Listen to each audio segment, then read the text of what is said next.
As the issue starts, we see Spider-Man surrounded by the Avengers in the streets of New York.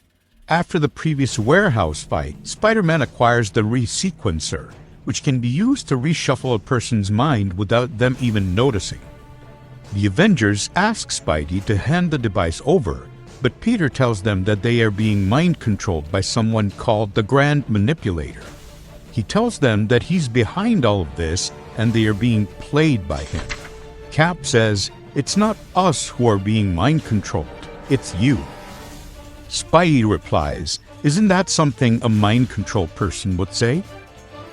Thor also jumps in and tries to get the device from Spider-Man. Peter says, "We're not gonna get through this without a fight, are we?" "Please, I don't want to fight the Avengers. I'll probably lose." Thor replies, "You probably will." Spider-Man then goes for his escape to get the Resequencer to a buddy of his at the university who can deactivate the device and free the Avengers' minds. After he sees him escaping, Captain America calls Iron Man right away to stop Spidey.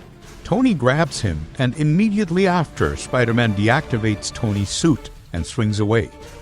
Iron Man and Captain America are both shocked to see how easily Peter disabled the armor, and have no idea how he did it.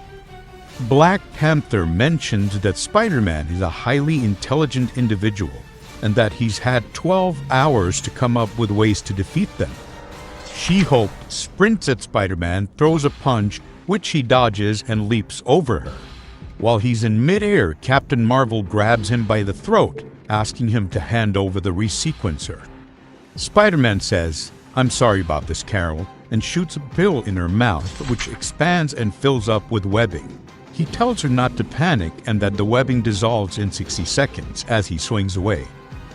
Captain America throws his shield at Spidey, which he catches and uses to break through a window on a building. Inside is Blade, who was waiting for Spider-Man. Blade and Spidey fight it out, going blow for blow. Blade is getting annoyed that Spider-Man is bouncing around and grabs a hold of him. Blade says, "Let's see you bounce now." Spidey replies, "Bouncing is only part of what I do," as he headbutts him and gets him off. Black Panther arrives and throws a kick at Spider-Man. Spidey dodges it, and as he propels himself backwards, Cap puts him in a chokehold. However, after a few seconds, Spider-Man manages to get out of this chokehold, but Captain America snatches his bag in which he had placed the Resequencer.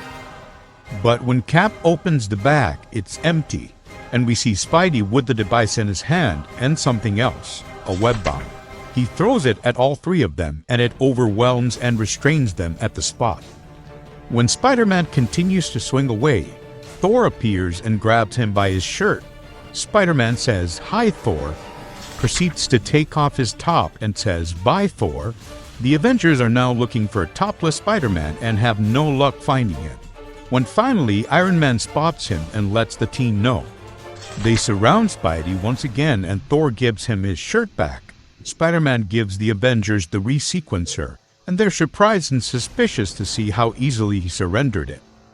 Cap says, "He switched it. Where's the real Resequencer, Spider-Man?" Peter tells them that he had already given the device to his friend at the university, and that all this was just to buy him time to deactivate it. The Avengers rush to get the device, but once they arrive, it seems that it already had been deactivated. Carol asks everyone if they're feeling okay, and the Avengers respond yes. Spider-Man says, "I told you, you're being mind-controlled. It's all part of an elaborate plan." Tony stops him and says, "No, Spider-Man." He shows Peter CCTV footage from yesterday of him being mind-controlled. Turns out all of their memories were being altered, but this time there was two distinct strands of reality coexisting within the same timeline. Spider-Man's Professor Buddy turns out to be the Grand Manipulator himself, but it turns out that he doesn't alter minds, but he alters reality itself. He altered Spidey's mind to make him think that they were good friends, and whenever the Avengers got close to discovering his plans, he changed history to set them on the wrong path. With the Resequencer finally back in his hands, he's ready to reshape the world into his own. But he notices something going wrong. Spidey says, "Yeah, about that. My memories of our friendship just didn't ring all that true, so I took another look at the gizmo and made some adjustments myself, just in case. Hope you don't mind, buddy. The device seems to malfunction and absorb the power of the Grand Manipulator as his body falls to the ground. After that, everyone apologizes to each other because of the previous situation. Spidey also goes to Carol and apologizes for earlier as she responds with a cold and distant "yeah." Make sure to like and subscribe.